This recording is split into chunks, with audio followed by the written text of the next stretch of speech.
وبرکاتہ الحمدللہ رب العالمین والصلاة والسلام علی رسولہ الامین وعلی آلہ واصحابہ اجمعین اما بعد۔ محترم بھائیوں، پیاری ماں اور بہنوں، سب طرح کی تعریفیں اللہ رب العالمین کے لیے ہی لائق ہے، جو سارے جہانوں کا اکیلا پالنے والا ہے۔ درود و سلام نازل ہو جیو اللہ رب العالمین کے بھیجے ہوئے سارے نبیوں پر، خاص کر ہمارے آخری نبی حضرت محمد مصطفیٰ صلی اللہ علیہ وآلہ وسلم پر، جنہوں نے دین اسلام کو دنیا کے کونے کونے تک امانت کے ساتھ پہنچا دیا۔ محترم بھائیوں، پیاری ماں اور بہنوں، اس دنیا کے اندر آج ہر شخص کو حالات سے سابقہ پڑا ہوا ہے، حالات ناگوار ہے، پریشان کن ہے، ایسا ہر ایک کو کوئی نہ کوئی سابقہ پڑا ہوا ہے۔ اب جو لوگ ہیں وہ نیک بھی ہیں، برے بھی ہیں، اور مومن بھی ہیں، کافر بھی ہیں، مالدار بھی ہیں، غریب بھی ہیں، حاکم بھی ہے، محکوم بھی ہیں۔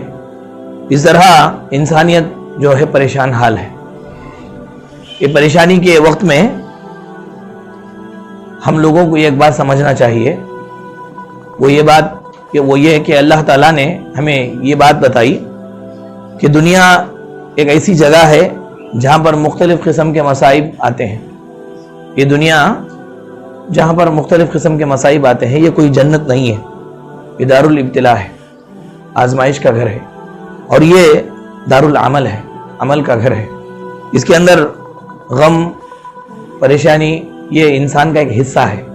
جس طرح ہاتھ پیر انسان کا حصہ ہے، اس طرح کوئی پریشانی، غمی یہ انسان کا ایک حصہ ہے۔ یہاں پر انسانیت کی دو قسمیں اگر ہم کر دیں تو بات آسانی سے ہم کو سمجھ میں آتی ہے۔ مصائب اور مشکلات یا حالات کا سابقہ جس کو پڑا ہوا ہے، وہ یا تو کافر ہوگا یا تو مسلمان ہوگا، اور اگر وہ کافر ہے تو اس کے لیے دنیا کے بہت سارے راستے کھلے ہوئے رہتے ہیں، جو صرف دنیا کی حد تک ہی رہتے ہیں۔ ان راستوں پر یہ جاتا ہے، ادھر ادھر حالات ہاتھ پیر مارتا ہے، آخرکار جب یہ سارے راستے استعمال کر لیتا ہے، عاجز ہو جاتا ہے، آخرکار کہتا ہے کہ سہارا اب اللہ کی ذات کا ہے۔ یہ اوپر ہاتھ اٹھا دیتا ہے، کہتا ہے کہ اس کا سہارا ہے۔ دنیا میں جتنی کوششیں ہیں سب کرتا ہے اور سب راستوں پر جاتا ہے، آخر میں عاجز ہو کر، درماندہ ہو کر اللہ کا سہارا قبول کر لیتا ہے۔ لیکن اللہ تعالیٰ نے مومن کی مثال فرمائی کہ مومن سارے راستوں پر پہلے جا کر بعد میں اللہ کے سہارے پہ نہیں آتا۔ پہلی فرصت میں مومن اللہ تبارک و تعالیٰ کا سہارا ڈھونڈتا ہے، تقدیر پر ایمان مضبوط کرتا ہے، پھر اللہ تعالیٰ کے بتائے ہوئے وسیلے کو اپناتا ہے۔ مومن اور کافر کے اندر بنیادی فرق ہے کہ وہ تو اس کا پورا سارا بھروسہ دنیاوی چیزوں اور دنیا کے ذرائع پر ہوتا ہے، لیکن مومن کا سارا بھروسہ اللہ پر ہوتا ہے۔ اللہ پر بھروسہ رکھنے کے بعد، تقدیر پر ایمان لانے کے بعد، اب چونکہ نبی کریم صلی اللہ علیہ وسلم نے دنیا کے اندر بھی ذرائع کو استعمال کرنے کا حکم دیا، اس لیے بعد میں ذرائع کو استعمال کرتا ہے۔ ذرائع سب کچھ نہیں ہے، مومن کے اندر ذرائع سب کچھ نہیں ہے، بلکہ اللہ کی ذات سب کچھ ہے۔ میرے بھائیوں، اللہ تعالیٰ کا سہارا انسان کو کیسے حاصل ہوتا ہے، اس کی چند صورتیں ہیں، چند کام ہیں، چند فیصلہ ہیں۔ ان صورتوں کے ذریعے سے مومن بندہ اللہ کا سہارا ڈھونڈتا ہے، اللہ اس کو سہارا دیتے ہیں۔ پہلا ذریعہ اللہ کا سہارا حاصل کرنے کا یہ دعا ہے، بہت بڑا سہارا ہے اللہ کا۔ مومن کا ہتھیار، بلاؤں کو ٹالنے والی یا بلاؤں کو کم کر دینے والی۔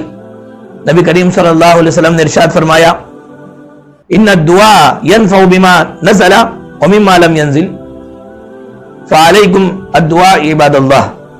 اللہ کے نبی نے بیان فرمایا کہ بے شک دعا فائدہ دیتی ہے، جو مصیبت آ چکی اس کے لیے بھی اور جو مصیبت نہیں آئی اس کے لیے بھی اللہ تبارک و تعالیٰ کی طرف سے دعا فائدہ دیتی ہے۔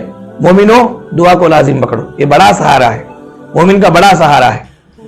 آپ غور کریں، مچھلی کے پیٹ میں چلے گئے حضرت یونس علیہ السلام، کوئی سہارا دنیا کا سہارا نہیں ہے ان کے لیے سوائے موت کے، چاروں طرف سے جو موت گھیرے ہوئی ہے۔ ایسے موقع پر انہوں نے اسی سہارے کو اپنایا۔ اللہ تعالیٰ سے انہوں نے دعا فرمائی، لا الہ الا انت سبحانک انی کنت من الظالمین، تو اللہ تبارک و تعالیٰ نے ان کی دعا کو قبول فرمایا، ان کو سہارا دیا۔ یہ اعجازی تاثیر رکھتی ہے یونس علیہ السلام کی دعا۔ آپ دنیا کے اندر پریشانیوں میں گر جائیں، بہت مسائل آ جائیں، لیکن دعا کو ہتھیار آپ بنائیں، دعا کا سہارا لے، گوندے ہوئے آٹے میں سے جس طرح آسانی سے بال نکل جاتا ہے، اس طرح اللہ تعالیٰ مسائل کو آسان فرما دیتے ہیں۔ یہ دعا بڑا سہارا ہے۔ اور دوسرا سہارا نماز ہے۔ یہ مومن کی دلوں کو ٹھنڈک پہنچاتی ہے، اللہ سے جوڑ کر کے رکھتی ہے۔ نماز میں بندہ اللہ سے بات کرتا ہے، اللہ تعالیٰ سے بات کرتا ہے، ایسا تصور کرتا ہے کہ پروردگار کے قدموں تلے میں سویا ہوا ہوں، میرا سجدہ ہے وہاں پر پروردگار کے قدم ہے۔ اس طرح کی تصور سے اللہ تبارک و تعالیٰ کے سامنے اپنی ضروریات کو بولنے کا موقع انسان کو ملتا ہے، اور یہ نماز کے ذریعے سے بندہ اللہ سے بالکل قریب ہوتا ہے۔ کوئی بھی بیماری آتی تھی، اللہ کے نبی صلی اللہ علیہ وسلم علاج کے لیے نماز پڑھتے تھے۔ اذا حسبہ امر صلی، پیارے نبی کو کسی بھی طرح کی کوئی مصیبت آ جاتی تو سب سے پہلے نماز کا سہارا لیتے۔ ایک تو دعاؤں کا سہارا، دوسرا نماز کا سہارا۔ یہ سہارے کی صورتیں ہیں اللہ تعالیٰ کی۔ اور تیسرا سہارا جو اللہ تعالیٰ ہم کو سہارا دیتا ہے، صدقہ و خیرات کا سہارا ہے۔ اللہ کے رسول صلی اللہ علیہ وسلم نے بیان فرمایا، دعوا مرضاکم بالصدقہ، صدقے کے ذریعے سے اپنے بیماروں کا علاج کرو۔ یہ آپ کو معلوم ہونا چاہیے کہ چھپا ہوا صدقہ، چھپ کر کے کیا جانے والا صدقہ اللہ تعالیٰ کے غضب کو ٹھنڈا کرتا ہے اور انسان کی مصیبتوں کو ٹال دیتا ہے۔ بڑے بڑے حالات سے سابقہ پڑا ہے، مشکل ایام آ چکے، ایسے موقع پر یہ ایام جو مشکل ہے، یہ دن جو مشکل ہے ہمارے اوپر آسانی سے گزرنا، تو چپکے سے ہم صدقہ کریں، چپکے سے صدقہ کریں۔ یہ اللہ تعالیٰ کے سہارے کا بہترین ذریعہ ہے۔ اللہ کا سہارا صدقہ و خیرات کرنے والے کو ملتا ہے۔ اس کے ساتھ ساتھ قرآن مجید کی تلاوت ہے۔ ہم اس کو بالکل معمولی سمجھتے ہیں، لیکن یہ اللہ کا کلام ہے، اللہ تعالیٰ کا کلام ہماری زبانوں سے نکل رہا ہے، تو زبان انسان کا دماغ، اس کی زندگی، وہ جہاں پہ بیٹھ کے پڑھتا ہے وہ سارے کا سارا بابرکت ہو جاتا ہے، کیونکہ یہ برکت والی کتاب ہے۔ اللہ نے فرمایا وَنُنَزِّلُ مِنَ الْقُرْآنِ مَا هُوَ شِفَاءٌ وَرَحْمَةٌ لِّلْمُؤْمِنِينَ، ہم نے قرآن مجید کو نازل فرمایا، اس کے اندر شفا ہے اور مومنوں کے لیے اس کے اندر رحمت ہے۔ تو یہ چار صورتیں، سب سے پہلے تو دعا ہے، دعا سہارا ہے۔ کوئی بھی بڑی مصیبت آئے، تدبیر اختیار کرنا ہے، ذرائع کو اپنانا ہے۔ یہ مصیبت کیسے دور ہوتی، کیسے ٹلتی، اس کے اوپر دنیاوی اعتبار سے تو محنت کرنی ہے، لیکن یہ بات کی بات ہے۔ مومن کے لیے سب سے پہلے اللہ کا سہارا ہے، دعاؤں کو سہارا بنائے، نماز کو سہارا بنائے، صدقہ و خیرات کو سہارا بنائے، قرآن مجید کو سہارا بنائے۔ اس کے اندر ساری بیماریوں کا علاج اللہ تعالیٰ نے رکھا ہے۔ اور آخری سہارا توبہ و استغفار کا سہارا ہے۔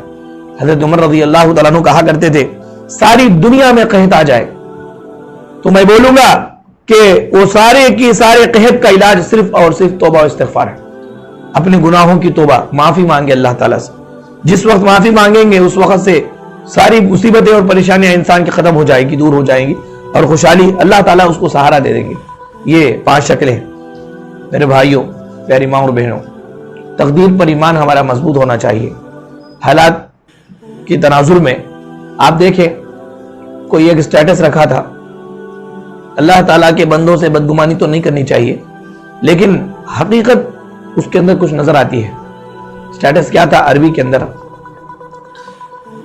4 لوگوں کو کھڑا کیا گیا ہے، ایک امام صاحب ہیں، پیچھے جو ہے 4 لوگ کھڑے ہوئے ہیں، اور نیچے چھوٹا ایک جملہ لکھا ہے، ذهب الضيوف وبقي الاهل، مہمان چلے گئے اور گھر والے باقی رہ گئے۔ آج ماہ رمضان کے بعد مسجدوں کی حالت کیا ہے، اس کے اوپر انہوں نے لکھا کہ رمضان کے مہینے میں مسجدیں تو بھری ہوئی نظر آتی تھی، لیکن جیسے ہی ماہ رمضان ختم ہوا تو ہم دیکھتے ہیں کہ 4-5 لوگ وہی، یا 10 لوگ یہ ایک صف یا آج ہی صف۔ تو انہوں نے لکھا ہے کہ مہمان جو آئے تھے چلے گئے، 1 مہینے کے مہمان تھے چلے گئے، اور جو گھر والے ہیں وہ باقی رہ گئے۔ اللہ کے بندوں پر بدگمان نہیں ہونا چاہیے کہ ماہ رمضان میں انہوں نے عبادت کی تو ان کی عبادت قبول ہوئی یا نہیں، اس کے اوپر تو ہم کو کوئی حق نہیں بنتا کہ ان کے اوپر کامنٹ کرے، لیکن نظر آنے والی چیز بھی تو بتانی چاہیے۔ آپ دیکھیں، حقیقت یہ ہے کہ مسلمانوں کی اکثریت آج نمازوں سے غافل ہے۔ اب ان کو مصیبت اور پریشانیوں سے کون بچا سکتا ہے؟ بڑا سہارا نماز کا تھا اللہ تعالیٰ کے، اگر نماز سے یہ دور ہو چکے، ذکر سے دور ہو چکے، اللہ کی یاد سے دور ہو چکے، تو کون ہے ہم کو ہمارے حالات کو ٹھیک کرنے والا؟ آج مسلمان کرا رہے ہیں، پریشانیوں کے عالم میں ہے، خاص کر حکومتی دباؤ کی طرف سے آج ہندوستانی مسلمانوں کی حالت کچھ ٹھیک نہیں ہے۔ ایسے موقع پر ہم کو کیا کرنا چاہیے؟ ہمارے پاس اتنی طاقت نہیں ہے کہ وقت کے حاکم سے ہم لڑیں، اتنی طاقت نہیں ہے کہ فلاں سے ہم اپنا مقابلہ کریں، لیکن ہمارے رب کے پاس، اللہ تبارک و تعالیٰ کے پاس تو ساری قدرت ہے، چنانچہ اس کو ہم خوش کر سکتے ہیں۔ انفرادی طور پر، اجتماعی طور پر اپنے آپ کو دیندار بنا لیں، اپنے آپ کو نماز کا پابند بنا لیں، اپنے آپ کو حلال کمائی کمانے والے اور حرام سے دور رکھنے والے بنا لیں، پھر دیکھیں کہ اللہ تبارک و تعالیٰ پورے کے پورے ماحول کو جو ہے آن کے آن میں بدل کر کے رکھ دیں گے۔ تو آج مسلمانوں کی پریشانی کی وجہ دوسرے نہیں ہے، آج مسلمانوں کی پریشانی کی وجہ خود ان کے اندرونی ذاتی کرتوت ہے۔ ذاتی کرتوت ہے کہ وہ دیندار ہو کر کے دین سے دور ہو گئے۔ یہودیوں نے بہت غور کیا ہمارے بارے میں، ان کو ہم لوگوں کو قسم قسم سے بہکانے کی کوشش کیا، لیکن ان کو معلوم ہو گیا کہ مسلمان باقی رہتا ہے، نہ وہ عیسائی ہوتا ہے نہ وہ کافر ہوتا ہے۔ تو انہوں نے ایک پلان ڈالا، انہوں نے یہ رکھا کہ مسلمان اب نہ کافر ہو سکتا ہے، نہ عیسائی ہو سکتا ہے، نہ یہودی ہو سکتا ہے، اس لیے مسلمان کو مسلمان رہنے دو لیکن اسلام سے اس کو دور کرو۔ تو کیسے دور کرے؟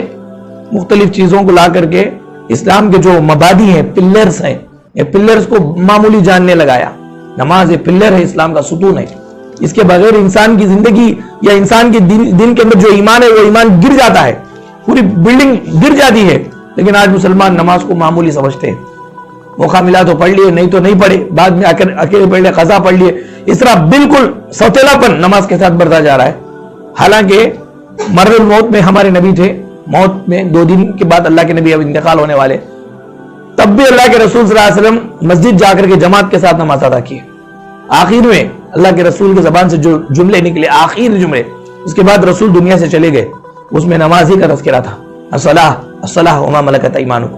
تو اس کو بالکل ہم نے معمولی جانا، بالکل معمولی، جو بڑی بڑی باتیں تھی اللہ کی نظر میں، اس کو ہم نے معمولی سمجھا۔ یہ اصل میں یہودیوں کی طرف سے پلاننگ ہے۔ انہوں نے دیکھا کہ مسلمان کافر، عیسائی، یہودی نہیں ہو سکتا ہے، تو مسلمان کو مسلمان رہنے دو لیکن اس کی زندگی سے اسلام کو دور کر دو۔ تو آج جو نماز نہیں پڑھتا، صاف بات ہے وہ مسلمان نہیں ہے، آپ جو بھی بول لیں، مسلمان نہیں ہے، کیونکہ اللہ کے رسول نے بیان فرمایا کفر اور ایمان کے بیچ میں فرق کرنے والی چیز نماز ہے۔ جس نے نماز پڑھا وہ مسلمان ہو گیا، جو نماز نہیں پڑھا وہ کافر ہو گیا، کفر میں چلا گیا۔ تو اتنی خطرناک بات کو ہم بالکل معمولی اور ایزی لے رہے ہیں۔ یہ یہودیوں کے سازشوں کے اندر اکثر مسلمان بھائی پھنس چکے ہیں۔ تقدیر پر ایمان کو ہم مضبوط کریں۔ تقدیر پر ایمان، 2-3 باتیں میں بتاتا ہوں۔ تقدیر پر ایمان لانا کیا ہے؟ پہلی بات، تقدیر پر ایمان لانا یہ ہے کہ آپ کی پسندیدہ چیز آپ کو اگر حاصل نہ ہو تو آپ غم نہ کریں، بلکہ یہ سمجھیں کہ قسمت میں نہیں تھی ورنہ آ جاتی۔ جو نہیں ملنے والی ہے، جو نہیں ملی ہے، وہ ملنے والی بھی نہ تھی، اس لیے نہیں ملی۔ ایسا ہم اپنے آپ کو مطمئن کر لیں، یہ تقدیر پر ایمان کا تقاضا ہے۔ اور مطمئن ہو کر کے بلا خوف کسی سے ڈرے بغیر زندگی گزارنا چاہیے۔ نہ بیماری سے ڈرنا ہے، نہ ہی فلاں آدمی سے ڈرنا ہے، اللہ سے ڈرنا ہے۔ بس اللہ کا ڈر پیٹ میں رہے، کسی کا ڈر نہیں۔ سب بڑوں کی عزت ہم ضرور کریں گے، لوگوں کا لحاظ، ہم بزرگوں کا لحاظ ضرور کریں گے، لیکن حقیقی ڈر صرف اللہ کا ہمارے دل میں رہے گا۔ یہ ایمان کا تقاضا ہے۔ پھر اس کے بعد کہا کہ محنت کرو، نتیجہ اللہ پر چھوڑو۔ محنت کرنے کے بعد اینڈنگ جو ہے کیا ہوگا یہ ہمیں سوچنے کی ضرورت نہیں ہے، اللہ تعالیٰ کے اوپر چھوڑ دیں، لیکن محنت کرنا ہمارا کام ہے۔